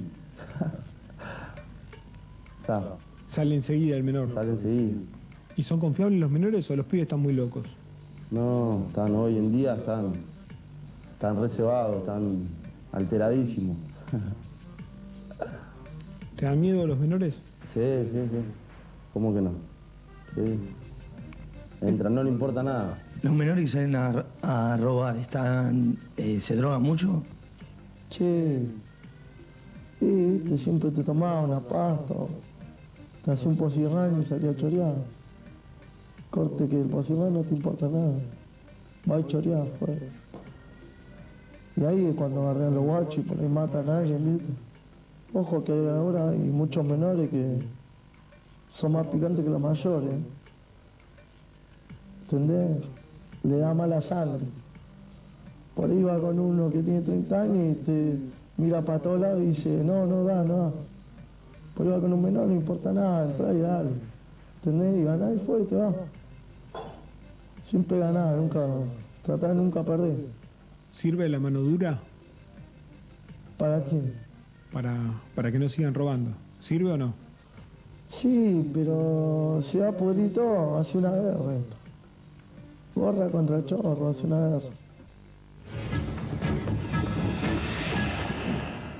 Todo es igual, decía el tango, ¿no? Todo es igual, nada es mejor. Lo mismo un burro que un gran profesor. Es una sociedad que se están erosionando los valores. No hay criterio para decir, acá es ganar o perder, es la guerra entre la gorra y el chorro. Ahora, ¿me permite decirle algo, Mariano? Sí. Hoy fue la primera vez que me sentí incómodo desde que trabajo acá y casi por libertad de conciencia quiero manifestar una disidencia. Cuando me puse de pie en homenaje a los policías caídos, algo que volvería a hacer porque verdaderamente hay gente que ha dado la vida cumpliendo su servicio, me sentí injusto con todas las veces que no me puse de pie en este mismo programa tratando temas como el gatillo fácil de la policía o con otros muertos que han tenido que ver con la represión del Estado. Y la verdad es que, como me siento, esto de que todo es igual, bueno, justamente, para no caer en eso, yo quería decirle que me parece que quiero hacer que ese momento que me puse de pie valga también por los muertos de gatillo fácil y por otra gente que fue víctima de la policía de la que hablaban hoy, ¿no? No, yo me siento igualmente dolido por todos los muertos. Lo que yo hice ahí, reaccioné porque vi que constantemente estamos los periodistas hablando del gatillo fácil, hablando de las víctimas. ¿Cómo no vamos a estar con las víctimas de Santiago del Estero, con las víctimas de Recife? Pero el gran ignorado acá, yo sentí como que estoy en deuda con ese sector particular. Me duelen todos, ¿no? Pero el policía parece un poco una actitud como diciendo, bueno, su oficio es morir. No. Yo por eso quise como igualar los tantos. Con la gente de la policía, porque al lado hemos hablado toda la noche, por esta noche, del policía corrupto, el policía que no puede justificar sus bienes y demás. Y están los otros, como decía Solá recién, a los que más les duele eso, es a los propios policías honestos, o a los que han muerto. Lo que decía recientemente Solá, me decía en el corte antes de irse, Yo le digo a un corrupto que vaya al velorio de un policía muerto. Es por ellos que me paré. Y así que no se sienta tan mal. No. Volvería a pararme por lo mismo, pero quería, hacerle ese comentario. Muy bien. Después del corte, vamos al último y quizá más profundo de los temas de la noche. Quizá el que a largo plazo es el más grave. Ustedes saben que la UNESCO hizo una especie de lista de países y quedamos en el fondo en materia de educación. ¿Hemos convertido a la Argentina en un país de burros? Ya volvemos.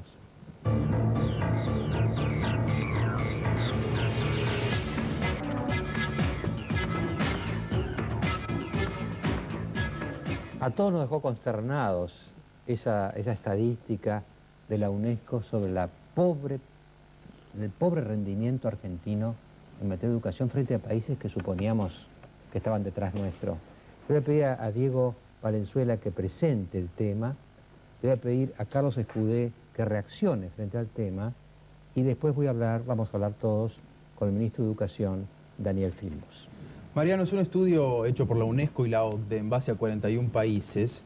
Respondieron chicos argentinos de 15 años, básicamente sobre 3 áreas: comprensión de textos, ciencias y matemáticas, y en todos los ítems los chicos argentinos aparecen más cerca de la cola que de la punta, muy cerca de la cola. Sobre 41 países están en el puesto 33, 34 y 37 en cada uno de estos ítems.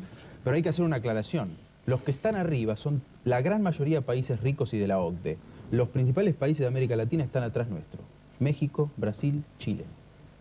O sea, estamos muy mal, pero estamos de una manera parecida a otros países de América Latina. Por ejemplo, en comprensión de textos. Sí, yo creo que los guarismos realmente miden la situación. Lo que dice Diego es cierto respecto de la OCDE. No obstante ello, el estudio incluyó a países que no son de la OCDE, ¿no es cierto? Es falso lo que se dice hoy en este suplemento Zona de Clarín respecto de que la Argentina está primera entre los países que no son de la OCDE. No, está Hong Kong, que no es de la OCDE, está China, está la República de Corea, ¿no es cierto? Y estos 3 países presentan guarismos realmente impresionantes, ¿no es cierto? Es decir que a mí me consuela poco el hecho de que estemos mostrando, ¿no es cierto?, una mejor comprensión de texto que los chicos de otros países tan desafortunados como el nuestro. Yo lo que tengo presente es que la Argentina fue en alguna época un país más rico, ¿no es cierto?, en todo sentido, multidimensionalmente más rico. Nosotros fuimos un país, ¿no es cierto?, que crecía en lo económico y que al mismo tiempo desarrollaba una música popular urbana como el tango, que musicológicamente es por lo menos tan compleja como el jazz y no se puede comparar con ninguna otra, ¿no es cierto? Es decir, aquella Argentina que crecía económicamente y que al mismo tiempo crecía culturalmente, no solamente a través de la cultura de élite, el Teatro Colón, qué sé yo, ¿no es cierto?, que fue una gran institución mundial de su época, sino también a través de la cultura popular, como en el tango, esa Argentina ha desaparecido, ¿no? Es decir, y si bien es cierto que hay algunos argentinos, figuras descollantes como Daniel Barenboim, Marta Argerich, ¿no es cierto?, que, digamos, hacen historia en la gran historia de la música contemporánea, la verdad es que si nosotros le pedimos a un grupo de chicos o adultos argentinos que se pongan a cantar, bueno, son todos desentonados. No, son todos, uno oye un coro de chicos norteamericanos de cualquier escuela popular, ¿no es cierto? Y son todos maravillosamente afinados. Los argentinos son todos desentonados. Bueno, ese es un buen método, digo, pasar caminando por la puerta de las escuelas. Van a venir a buscar lo de los coros. Pero lo que yo veo acá, ¿no?, es que los auges son polidimensionales, ¿no es cierto? Es decir, y también las decadencias son polidimensionales. La de Atenas de Pericles fue grande en muchísimos sentidos y después, ¿no es cierto?, durante 25 siglos, ¿no es cierto?, se sumó en la más pavorosa decadencia. Es decir, España en tiempos del siglo de oro fue lo que fue y en el siglo XIX fue el desastre que fue. Ahora, por suerte, vemos que han podido zafar de su círculo vicioso. Esperemos poder zafar del círculo vicioso, pero la verdad es que, digamos... ¿Usted piensa que es un país de burros? Acá hay un problema gravísimo, ¿no es cierto? Es decir, yo creo que en la Argentina hemos degradado el valor verdad. Por ejemplo, en esta entrevista que se publicó hoy en Clarín, a dos personas que son grandes especialistas del tema y a los que no voy a nombrar, bueno, en un momento dado se les pregunta cuál es el punto de inflexión para la cultura argentina. Es decir, y entonces, claro, la dictadura de Onganía es mencionada, con razón, la dictadura del proceso es mencionada, con razón, pero lo que no se menciona es el eslogan del primer peronismo, alpargatas sí, libros no, ¿no? Y esta omisión nos está marcando que quienes supuestamente son gente del saber, bueno, pues para nada quiere enfrentar una verdad piantavotos. Nosotros hemos degradado el valor verdad. Es decir, y eso es lo más grave de todo, porque en esas circunstancias no hay filosofía posible, no hay ciencia posible, y más aún, tengo algo más, ¿no es cierto? Es decir, siempre que me enfrento a estas situaciones discutiendo sobre estos temas, me encuentro con que mis compatriotas sacan a las grandes estrellas, ¿no es cierto?, de la cultura, de la ciencia argentina, mencionan siempre a los 3 premios Nobel, ¿no es cierto?, es decir, en ciencias, y, bueno, pues como señalando, producimos, en fin, una ciencia de alta calidad.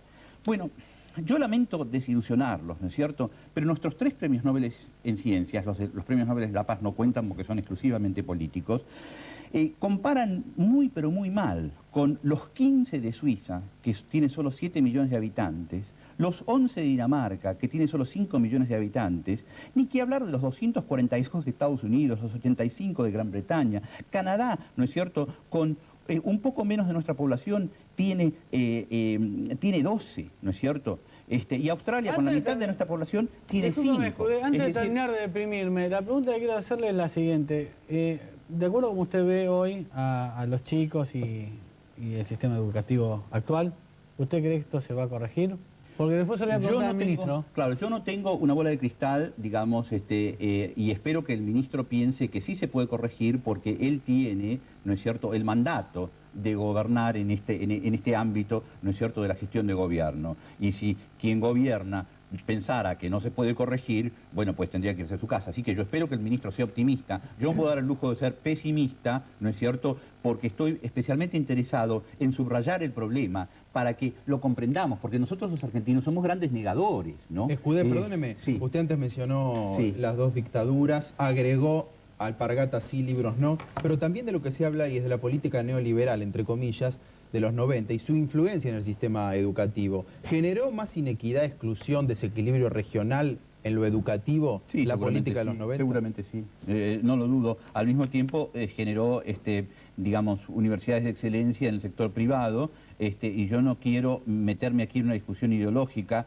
¿no es cierto?, pero no hay ninguna duda que la política neoliberal de los años 90 en este plano yo creo que generó más costos que beneficios. Vamos rápido, Daniel. Una pregunta, por curiosidad, ¿usted estudió en la Argentina?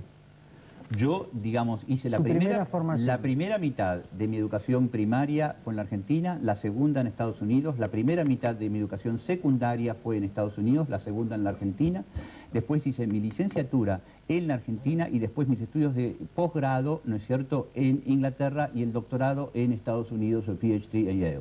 Es decir, que yo he conocido la mitad del ciclo primario en Estados Unidos y la mitad aquí, la mitad del secundario en Estados Unidos y aquí, ¿no es cierto? Y respecto de la educación superior, mi educación de grado fue en la Argentina, mi educación de posgrado en el exterior. ¿Y por qué no evalúa la de la Argentina? ¿Cómo?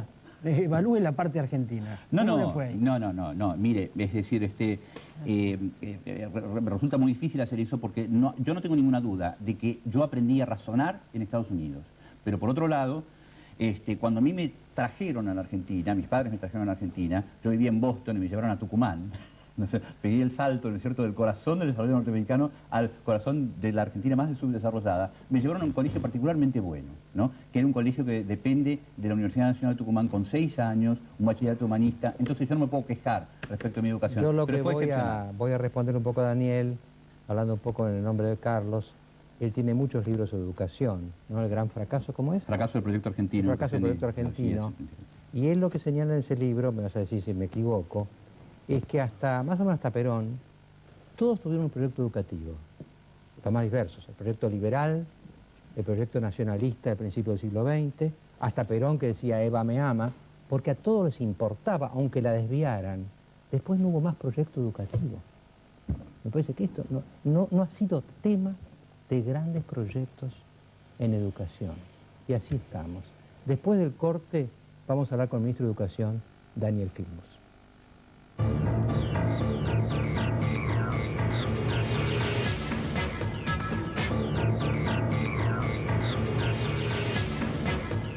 Bueno, estamos en contacto con el ministro de Educación, Daniel Filmus. Muchas gracias, ministro, por venir a esta convocatoria. El tema educativo realmente es medio marginado en los medios de comunicación. Yo quería empezar, usted es un hombre para mí joven, ¿no? Quería empezar con esto, ministro. Yo fui 40 años profesor de Derecho Político en la Facultad de Derecho, que está en primer año. Es decir, que durante 40 años me iban llegando exalumnos de colegios, de los más diversos colegios. Y le puedo decir una cosa, porque acá usted habrá visto en el bloque anterior, quién fue la culpa, en qué periodo empezó este tema de la declinación educativa argentina. Yo durante los 40 años, cada año me venía un nivel inferior al del año anterior.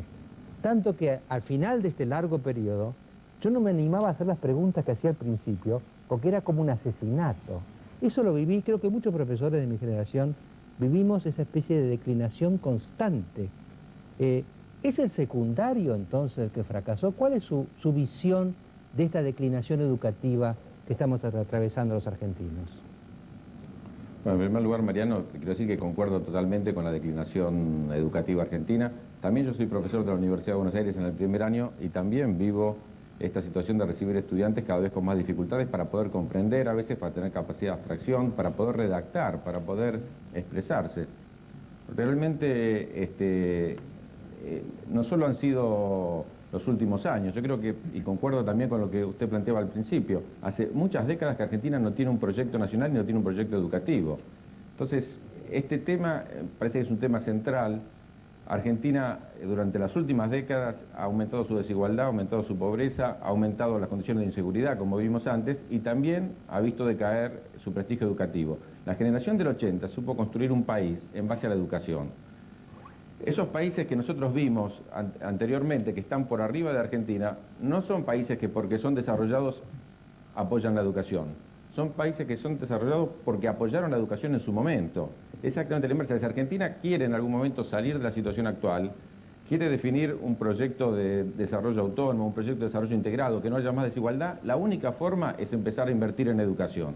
Ahora, ministro, ¿usted ve que estemos tomando conciencia de esto? ¿Estamos tomando conciencia como sociedad de esta prioridad absoluta de la educación y que la hemos descuidado por décadas? Sí, yo creo que estamos tomando conciencia. Estas semanas han sido decisivas. Este martes, por ejemplo, el mismo día que salió el estudio, todos los gobernadores de la Argentina se reunieron para firmar un acuerdo que es tan simple, tan básico, que para algunos otros países sería casi ridículo.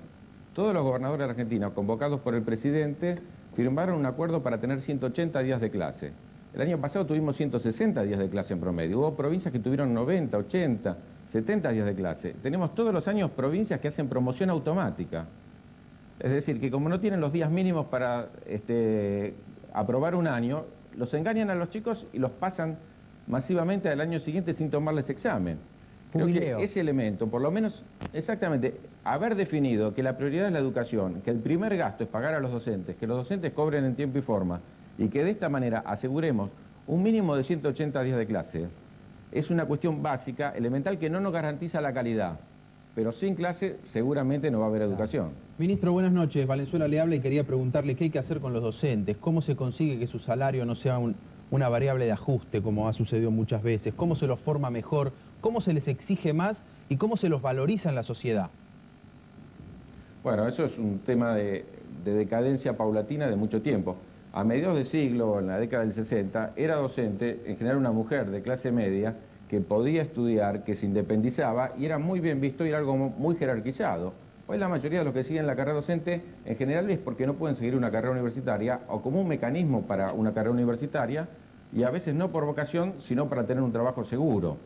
Entonces, mejorar la remuneración de los docentes, buscar los mejores estudiantes secundarios para que elijan la carrera docente. A quienes ya son docentes, apoyarlos, jerarquizarlos y fundamentalmente brindarles estrategias de capacitación permanente. Mariano, hay una cuestión que es fundamental. Los docentes de hace 50 años o 40 años no tenían necesidad de capacitarse permanentemente porque los conocimientos científico-tecnológicos avanzaban cada mucho tiempo. Hoy en día, un docente que, aún en ciencias sociales, no solo en ciencias naturales, no se capacita permanentemente, queda desactualizado. Y hay veces, hablando de chicos de sectores medios altos, que el chico tiene más novedades que el docente. Ahora, entonces, realmente, la cuestión central, me parece que con la pregunta anterior, es volver a colocar al docente como el eje de la mejora educativa de la Argentina, en la jerarquización, en la mejora de las condiciones de trabajo y en la capacitación, y también poder exigirle al docente que trabaje en consonancia con esa jerarquización y con esa capacitación. Ahora, ministro, usted decía muy bien, por lo pronto tengamos 180 días. Ahora veamos qué hacemos en esos 180 días, el tema de la calidad. Nuestro personal docente, que son cientos de miles de personas esforzadas, como ha dicho Diego acá, realmente admirables, ¿no?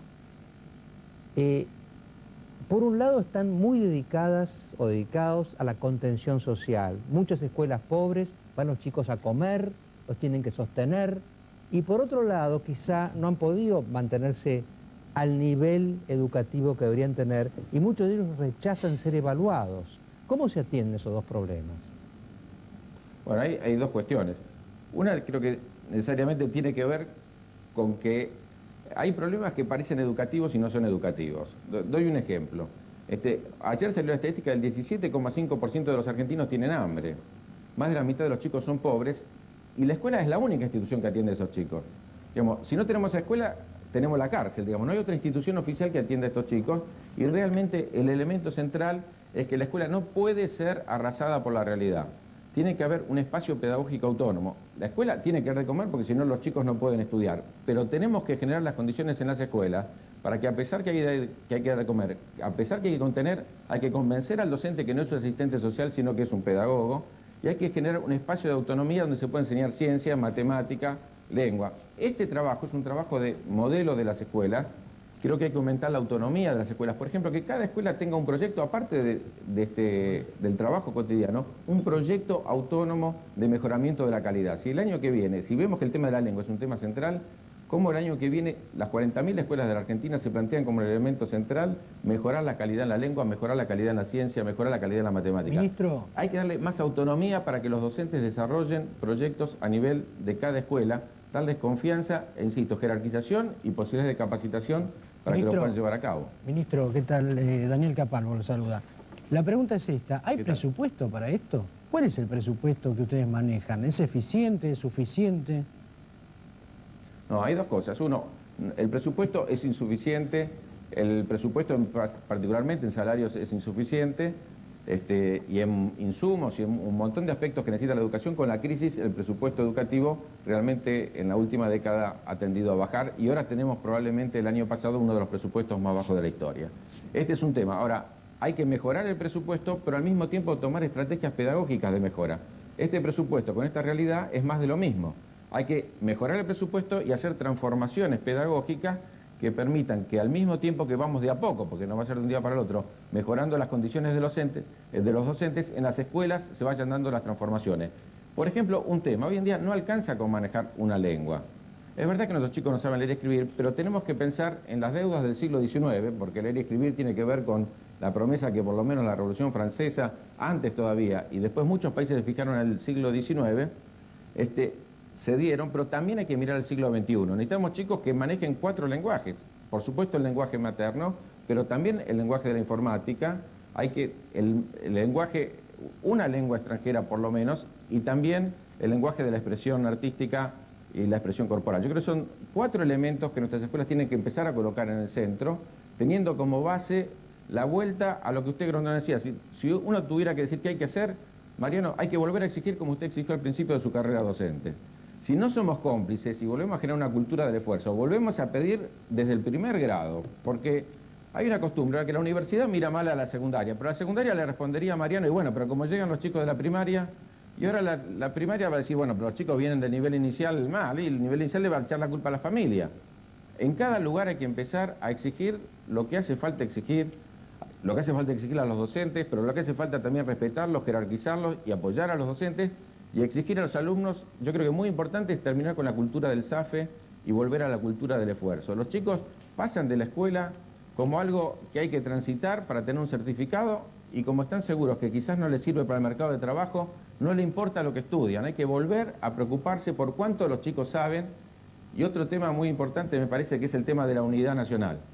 Esa misma investigación de la UNESCO mostró que Argentina es de los 6 países más desiguales en educación del mundo. La semana pasada tuvimos una satisfacción y de 31 países, de 31 becas Guggenheim que dio Estados Unidos, 19 fueron para la Argentina. De todos los países de América Latina, Argentina se llevó más de la mitad, exactamente. Lo que hay, como en la riqueza, en la Argentina hay mucha riqueza y mucha pobreza. En la educación hay quienes concentran mucho conocimiento y quienes están muy apartados y una brecha muy grande con los que más saben. Ministro Filmus, yo lo convoco para otro programa para hablar largamente de esto.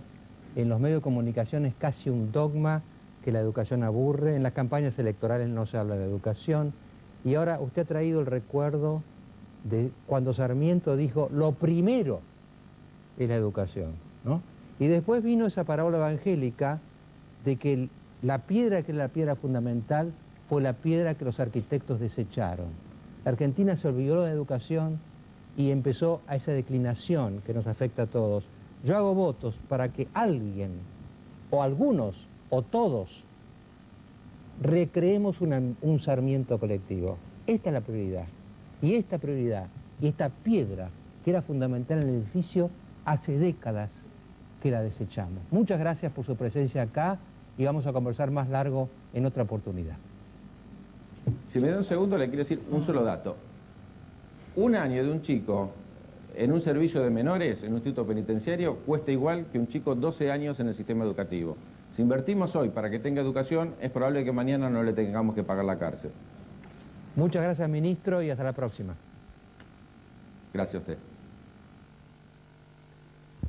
Hasta el domingo que viene.